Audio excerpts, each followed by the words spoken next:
안녕하세요. 메타스 협동조합입니다. 이번 영상은 대체 불가능 토큰 NFT를 아주 쉽게 설명해 드리려 합니다. 그럼 NFT란 뭘까요? 혹시 NFT에 대해 들어보신 적 있으신가요? NFT가 몇십억 원에 팔렸대. 어떤 기업에서 NFT를 도입한다고 해서 주가가 몇 % 올랐대. 요즘 이런 말을 한 번쯤 들어보시지 않으셨나요? 그럼 이 NFT가 뭐길래 이렇게 이슈가 되는 걸까요? 대체 NFT는 어떤 원리로 작동되는 걸까요? 이걸 조금 더 자세히 알아보기 위해 대체 불가능성과 토큰이라는 단어를 각각 나눠서 알아보도록 하겠습니다. 먼저 대체 불가능성에 대해 알아보자면 대체 불가능성이란 개별적으로 어떠한 고유성을 지니고 있기 때문에 대체가 가능하지 않다는 것을 의미한다고 하는데요. 예를 들어 제가 나이키 옷을 입고 BTS 공연장에 갔다고 한번 가정해보겠습니다. 저는 여기서 운이 좋게도 입고 있던 옷에 BTS 멤버의 사인을 받게 되었는데요. 그럼 이제 이 옷은 같은 모양의 어떤 옷과도 바꿀 수 없는 대체 불가능한 옷이 되게 됩니다. 왜냐하면 같은 모양의 나이키 옷을 만들 수는 있어도 BTS의 사인을 받은 나이키 옷은 이 한 장이 전부이기 때문인데요. 이렇게 고유성을 갖고 있기 때문에 대체가 불가능하다는 게 바로 대체 불가능성입니다. 대체 불가능성이라는 건 말 그대로 어떠한 고유성을 지니고 있기 때문에 다른 상품과 대체가 불가능하다는 것이죠. 그럼 토큰에 대해 말하자면 토큰은 단순히 코인을 뜻하는 단어가 아니라 블록체인상에 저장된 특정 자산을 뜻하는 단어인데요. 이걸 쉽게 설명하자면 어떤 자산이든 간에 그 소유권을 블록체인 기술을 활용해 토큰 형태로 변화시킬 수 있다는 것입니다. 예를 들어 제 이미지 사진을 JPEG 파일로 컴퓨터에 저장했다고 한번 가정해보겠습니다. 이때 이미지 파일을 블록체인상에 업로드하면 되면 제 이미지 사진이 토큰화되게 되는데요. 이런 식으로 이미지 파일뿐만 아니라 음원의 소유권 혹은 예술작품에 대한 소유권과 같은 모든 자산들을 블록체인을 통해 자산으로서 나타내는 것을 토큰이라고 합니다. 이렇게 대체 불가능성과 토큰에 대해 알아봤는데요. 이제 이 두 가지를 합쳐 정리해보자면 NFT란 고유성을 지니고 있는 상호 대체가 불가능한 토큰이라고 정의할 수 있을 것 같은데 사실 NFT에 대한 개념적인 정의는 아직까지 완벽하게 논의된 게 없기 때문에 이런 식으로 NFT가 무엇인지 그 느낌만 아는 게 지금은 중요할 것 같습니다. 예를 들어 제가 프랑스 루브르 박물관에서 모나리자 그림을 보고 엄청난 감명을 받았다고 한번 가정해보겠습니다. 그렇게 감명을 받고 나서 한국에 돌아와 모나리자 사진을 인쇄해서 집안 곳곳에 걸어두고 친구에게도 그 인쇄본을 선물로 나눠주기까지 했는데요.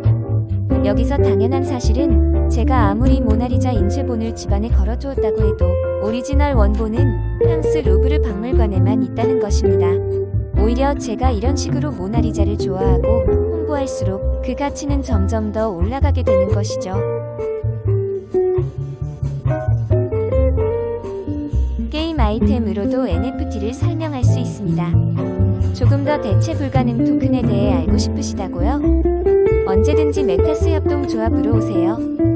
4차 산업의 모든 건 미래에 우리에게 다가올 시대 재미있는 강의로 알려드리겠습니다. 사실 NFT는 아직까지 여러 시행착오를 거치고 있는 과정 속에 있기 때문에 완벽한 기술이라고 말하기에는 아직 조금 부족할 수도 있는데요. 하지만 미래에는 이 NFT라는 데 엄청난 기술이 될 수도 있을 것 같아 보입니다.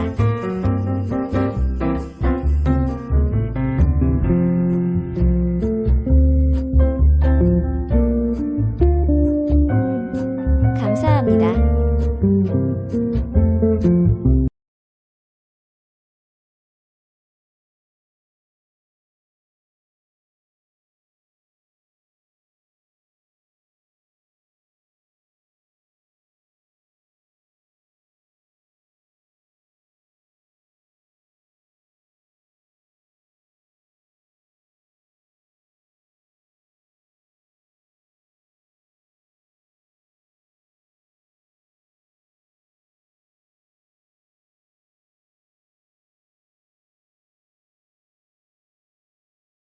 업로드하면 되면 제 이미지 사진이 토큰화되게 되는데요.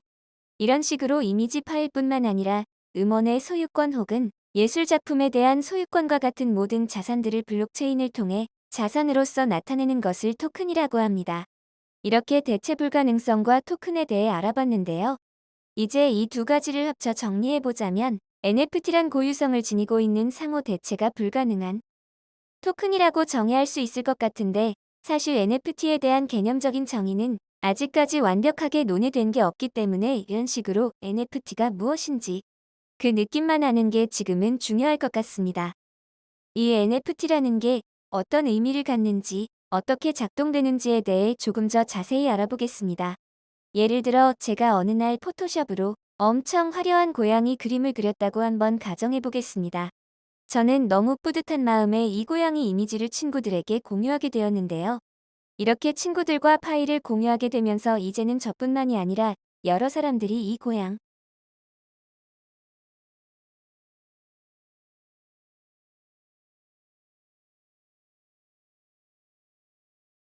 이 고양이 이미지 파일을 가지게 되었습니다.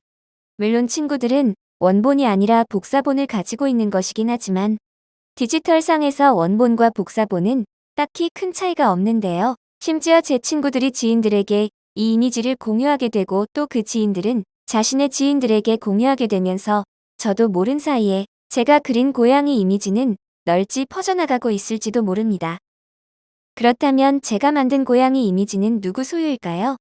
제 소유일까요? 아니면 그 파일을 가지고 있는 사람의 소유일까요? 실제로 존재하는 예술 작품 같은 경우에는 원본과 복사본을 구분하는 게 어렵긴 해도 전문가를 초빙해서 이걸 확인할 수 있는데요. 하지만 디지털에서는 이걸 구별하는 게 거의 불가능합니다.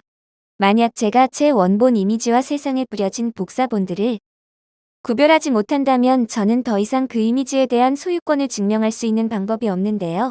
이렇게 원본과 복사본을 구별할 수 있는 방법이 없어서 창작자의 수익 흐름을 지켜주지 못한다는 점이 오랫동안 디지털 소유권을 둘러싼 큰 문제였다고 합니다. 열심히 디지털 작품을 그려도 이게 그냥 복사가 되어버리면 나는 거기에 대한 보상을 받을 수 없게 되니 문제입니다. 예를 들어 제가 프랑스 루브르 박물관에서 모나지가 그림을 보고 엄청난 감명을 받았다고 한번 가정해 보겠습니다. 그렇게 감명을 받고 나서 한국에 돌아와 모나지자 사진을 인쇄해서 집안 곳곳에 걸어두고 친구에게도 그 인쇄본을 선물로 나눠주기까지 했는데요. 여기서 당연한 사실은 제가 아무리 모나리자 인쇄본을 집안에 걸어두었다고 해도 오리지널 원본은 프랑스 루브르 박물관에만 있다는 것입니다. 오히려 제가 이런 식으로 모나지라를 좋아하고 홍보할수록 그 가치는 점점 더 올라가게 되는 것이죠. 그리고 그 가치가 올라가게 되면 저는 나중에 비싼 가격으로 이 소유권을 누군가에게 판매할 수도 있는데요. 이처럼 NFT로 인해 소유권을 증명할 수 있다는 것만으로도 정말 큰 의미가 될 수 있다는 것입니다. 그렇다면 이 NFT는 왜 갑자기 이렇게 유행하기 시작한 걸까요? 그 이유는 크게 두 가지로 나눠볼 수 있을 것 같은데요. 첫 번째로 가장 큰 이유는 너무나도 당연하지만 돈이 되기 때문이다. 다시 말해 투자 가치가 있다는 게 증명되고 있기 때문에 주목을 받기 시작한 것인데요. 물론 사람들이 NFT를 수집하는 데에는 수많은 이유가 존재하겠지만 현재로서는 대부분 사람들이 향후 거둘 수 있는 이익에 대한 기대감으로 NFT 시장에 들어오고 있다고 합니다. 예를 들어 만약 제가 NFT 하나를 싼 가격에 샀는데 그게 나중에 정말 유명해지고 가격이 오르게 되면 나중에 이걸 되팔 때 추가적인 차익을 거둘 수 있기 때문인데요. 그리고 두 번째 이유는 바로 비대면 시대가 찾아왔기 때문인데요. 코로나로 인해 외출이 제한되면서 사람들이 집에서 보내는 시간이 많아지게 되었고 따라서 가상 공간에서 거래되는 디지털 상품의 가치가 더욱더 적극적으로 반응하게 된 것입니다. 이게 무슨 말인지 게임 아이템을 예로 들어 설명드리려고 하는데요.